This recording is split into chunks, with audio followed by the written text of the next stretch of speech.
All right. So I just want to go through this presentation that I gave at ICWSM this year in Copenhagen. So the paper was about uh, viral content of WhatsApp. So content that spreads virally on WhatsApp. I mean, we call it global patterns, but it covers three different countries. Because WhatsApp is such a black box, looking at this from three different countries, I think will give you a really good intuition, understanding of how information spreads on WhatsApp, what is going on WhatsApp, things like that. So this is work with a lot of people. So the story behind how this came up is was okay. Okay, my name is Kiran Karmela. So there's Bharat Nayak, like so he's a journalist. He's based in Jharkhand in India. It's from a village. It's called Chalkari Basti in Jharkhand, which is in like the central India. So we met like I don't know 3 years ago or so, and I was testing out some of our WhatsApp tools, and one of the things that we said is, okay, let's test it out in his village. I think he was still in his village at that time, like reporting remotely. And I mean, it worked out quite well. Like, again, like the villages, Indian villages are like a super nice case study of the impacts of uh, technology on people. I mean, Indian villages, I think Dr. Ambedkar or someone said this, like Indian, or maybe Gandhi. So Indian villages are amazing, but also horrible, right? Like they are still like, I mean, it's 2025 and still they are centers of like caste and discrimination and one of some of the worst behavior of humans.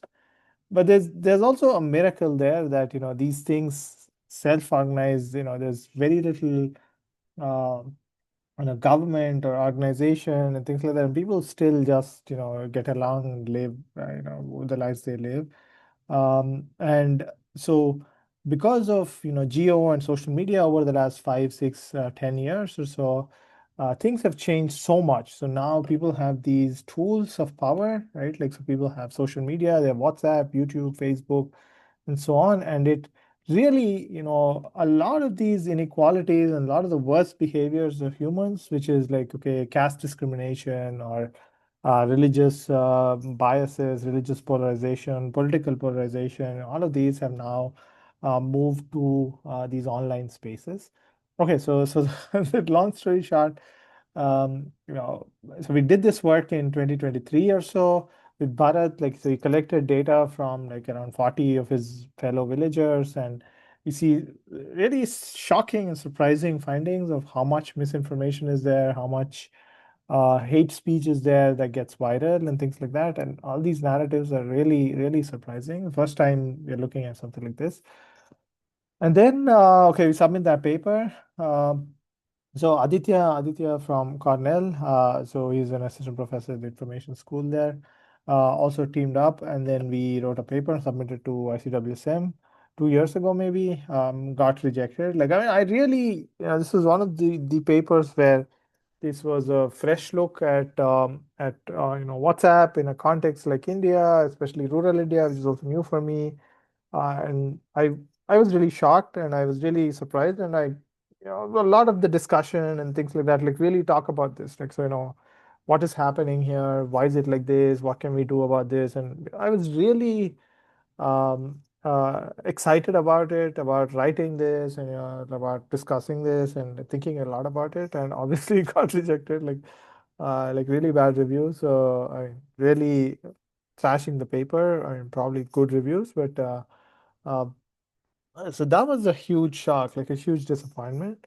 And then what we said is, okay, let's see what happens. And then so, and okay, obviously, ICWSM, it's more of a quantitative venue. So people were like, okay, you should think about, I mean, this is only around 30 people, 40 people. So, and it's very biased, like it's all men and things like that.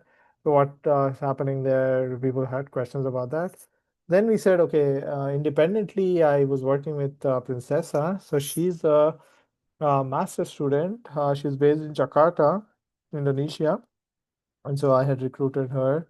And again, like the objective was just to see, these different patterns across different places. I did not know that these things would come together into the same paper. But so yeah, that happened. Like, so she recruited a bunch of her friends, and it was a very novel way of recruiting. So she had some contact with some Indonesian Twitter account for students, student confessions. So that had like 100,000 followers or so. So we advertised there.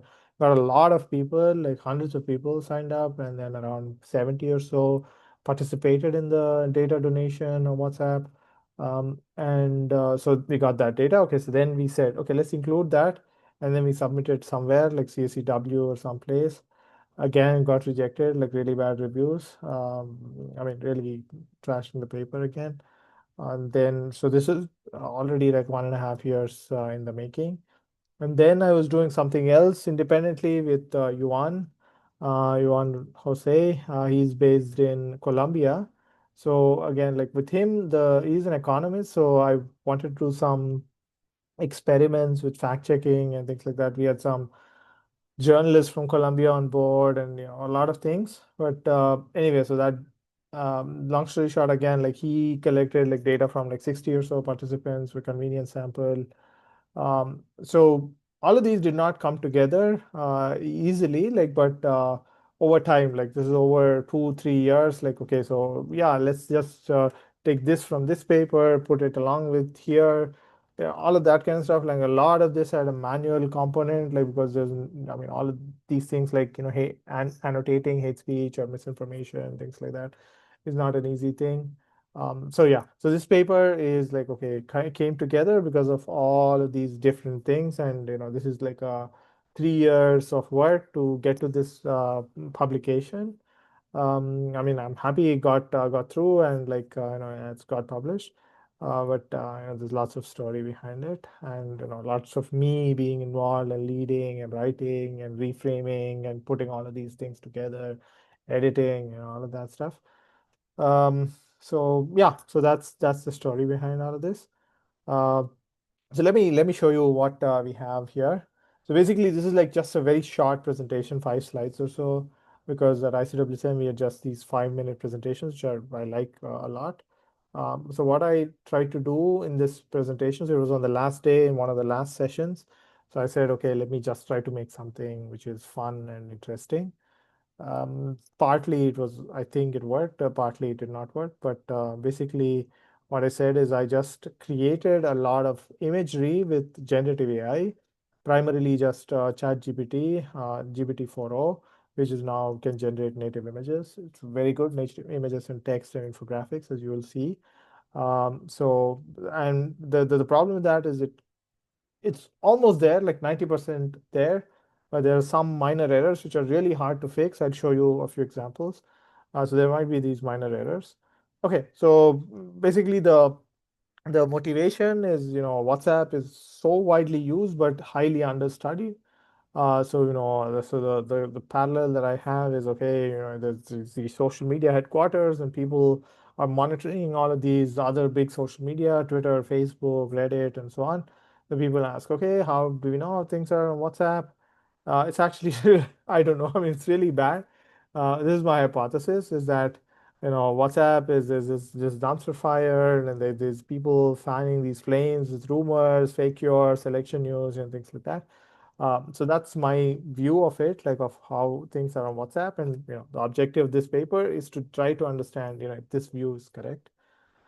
So specifically, we are talking about virality on WhatsApp. So WhatsApp, you can forward content, right? So I receive some content, I can forward it to my friends, they can forward it to their friends, and so on. So content that is forwarded 5 hops from the original sender is what is called viral content, right? Like, and 5 hops on a network is not 5 people, it's actually 5 hops, right? Like, so I receive it, I send it to someone, they send it to someone, and some of the times they might send it to a group. So, in one hop, like there's 200 people who got exposed to it. And out of those 200, even if like, let's say 5% of them, uh, which is like 10 people forward it, so that's 10 times multiplied, right? Like 10 times multiplied. So on 5 hops, usually there's a like a very big number of people that is reached. So by the way, I also created like a very simple simulation using Gemini for this. So you can click on play with like how many people are reached and all that stuff.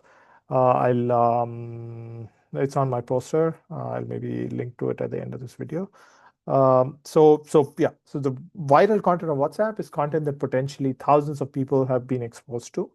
Uh, and so the data that we have here was collected by, like I said, in these three different countries. So, we built this data donation tool, and then we went fishing for data in three countries: India, Colombia, Indonesia.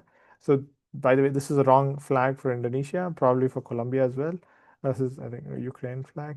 But yeah, that's a problem. So I cannot really tell GPT-4o, hey, correct this flag, right? Like, so it'll do something else which is wrong. So it's really hard. So getting here is already, super easy. Maybe it's like 20 seconds, but getting from this to the right Indonesia flag, the right Colombia flag is probably 20 minutes of work, which I don't want to do. Okay, and then using that, we found, we collected data from 400 private groups across these three countries that made up around 1,400 viral messages. So these are the messages that we're going to analyze. So we looked at them qualitatively. So someone human annotated them for various things like misinformation, hate speech, polarization. What are the other topics of discussion? Is it related to health? Is it related to local politics, and a bunch of other things? It's open-ended coding that is consistent across these three countries. So I'll show you three main findings. The first is that the very interesting aspects in terms of what kinds of groups exist, right? So what are groups that people donate in our data set across these three countries? There's lots of commonalities. Things like family and friends group and local work groups. So local, your village group or your study group, things like that. These are the most common types of group that make up over 50% of the groups that we got donated. But groups which had politics or religious content and caste related content, especially in India, had most of the viral content. So, family and local groups make up majority of the groups, but most of the viral content comes from these other types of religious, political, and caste-based groups. The second really important, really surprising finding across all three countries is the prevalence of misinformation in viral content. So both India and Indonesia, it's over 25%. So 1 in 4 or 1 in 3 pieces of content that is viral is misinformation, which is extremely surprising, extremely shocking. In Colombia, it's slightly better, 1 in 10, right? But still, 1 in 10 messages being misinformation is a very large number. In terms of narratives, again, there is a lot of similarity and differences across these three countries. So in India, there's lots of hate speech, government propaganda, and Hindu nationalist content. In Indonesia, there are lots of health myths and again, pro and anti-government, pro-China and anti-government propaganda. And in Colombia, there are lots of pro and anti-government propaganda and health myths. So there's lots of overlap between Indonesia and Colombia. There's lots of overlap across like political polarization and political polarized content across all three countries. So obviously, each country's wider landscape reflects its local politics, but it's interesting to see these themes of virality that are constant also across these three countries. The last finding is about correction of misinformation. So basically, we had presented another paper on community-based fact checking. So how often does that happen in these three different contexts across these 400 groups?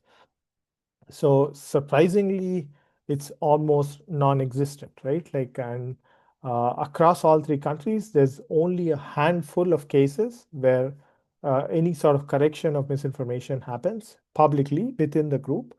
This is extremely surprising, given like the heterogeneity of the types of groups that we had. Like we had these small groups which are family, friend, to very large groups which are public facing, has strangers discussing things. But across the three contexts, like very, very little prevalence of any correction. Uh, and there might be reasons for that. Like one reason is just like these are all echo chambers or group that are built based on a specific ideology or topic of discussion. right? Like, but again, like I was hoping that there'll be some heterogeneity across countries or across types of groups, but there was very little of that, which is very surprising and also concerning. Okay, so yeah, this is the data donation tool is public, the paper is available here, the data set is available here. So this is also an AI generated image. So yeah, that's why there are these yes, yes, yes here. Again, like removing that is a huge hassle. Like, so I didn't remove that because that'll mess up my face. And already this face is somewhat messed up. And then yeah, this is another. It just gets worse. So okay, my posters were like really to the left of the hall where we were presenting, and so I had this. Yeah. Cool. Okay, so then, yeah, thanks a lot. And hopefully, yeah, if you have any questions, just send me an email. Thanks.